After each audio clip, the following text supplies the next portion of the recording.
एक समय की बात है। एक शांत झील थी जिसके किनारे बहुत सारे पेड़ पौधे लगे हुए थे। उस झील में तरह तरह की मछलियां रहती थीं। मछलियों का जीवन बड़ा आनंदमय था। वे पानी में खेलती कूदती, तैरती और छोटी छोटी लहरों के बीच अपना समय बिताती। झील के पास ही एक चालाक बगुला रहता था। शुरू शुरू में वो बगुला अपनी मेहनत से ही मछलियां पकड़कर खाता था। कभी एक दो मछलियां झील से पकड़कर पेट भर लेता और फिर आराम से सो जाता। लेकिन धीरे धीरे बगुले को आलस आने लगा। उसे रोज मेहनत करके मछली पकड़ना अच्छा नहीं लगता था। उसने सोचा, अगर बिना मेहनत किए मैं मछलियां खा सकूं तो कितना अच्छा हो। एक दिन उसने एक योजना बनाई।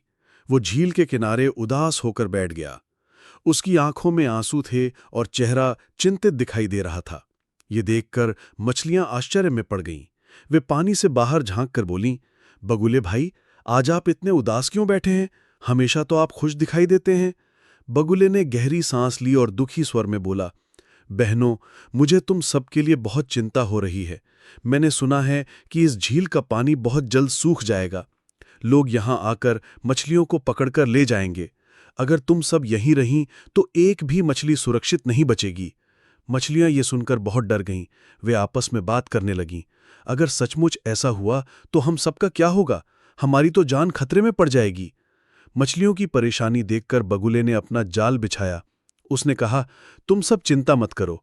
पास ही एक और गहरी झील है जिसमें हमेशा पानी रहता है। अगर तुम चाहो तो मैं तुम्हें अपनी चोंच में बिठाकर वहां पहुंचा दूं। वहां जाकर तुम सदा सुरक्षित रहोगी। मछलियां भूली थीं। उन्होंने बगुले पर भरोसा कर लिया। रोज कुछ मछलियां बगुले की चोंच में बैठ जातीं और बगुला उन्हें लेकर उड़ जाता। लेकिन वो उन्हें किसी दूसरी झील में नहीं ले जाता था। बगुला उन्हें एक बड़े पत्थर पर ले जाकर मार देता और आराम से खा जाता। फिर झील पर लौटकर कह देता, तुम्हारी बहनें अब उस दूसरी झील में बहुत मजे से रह रही हैं। धीरे धीरे झील की मछलियां कम होने लगीं। जो मछलियां बची थीं उन्हें कुछ अजीब सा संदेह होने लगा। तब एक बूढ़ी और समझदार मछली बोली, बहनों, क्या तुमने गौर किया है, जो भी मछली बगुले के साथ जाती है वो कभी लौटकर हमें मिलने नहीं आती। ये कुछ गड़बड़ जरूर है। हमें इसकी चाल समझनी होगी। उस मछली ने एक योजना बनाई। अगली बार जब बगुला उसे अपनी चोंच में बिठाकर ले गया तो उसने चुपके से आंखें खुली रखीं। उड़ते उड़ते बगुला जिस जगह उतरा वहां उसने देखा कि जमीन पर पहले से ही मरी हुई मछलियों की हड्डियां बिखरी हुई थीं। ये देखकर उसे सारी सच्चाई समझ आ गई। अब वो चतुर मछली तुरंत उछली और बगुले की चोंच से छूटकर पानी की ओर कूद गई। वो बचकर झील में लौट आई और बाकी सब मछलियों को पूरी बात बता दी। सब मछलियां एक स्वर में चिल्लाईं, बगुला धोखेबाज है। वो हमें खाने के लिए ले जाता है, बचाने के लिए नहीं।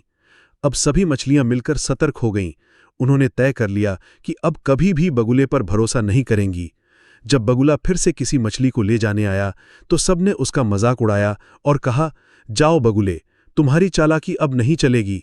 हम अब तुम्हारे जाल में नहीं फंसेंगे। धीरे धीरे बगुले को समझ आ गया कि उसकी चालाकी बेकार हो चुकी है। मछलियां हमेशा के लिए बच गईं। इस कहानी से हमें ये सीख मिलती है कि धोखेबाज कभी भी सफल नहीं होता। बुद्धिमानी और एकता से बड़ी मुसीबत से बचा जा सकता है। हमें बिना सोचे समझे किसी पर भरोसा नहीं करना चाहिए।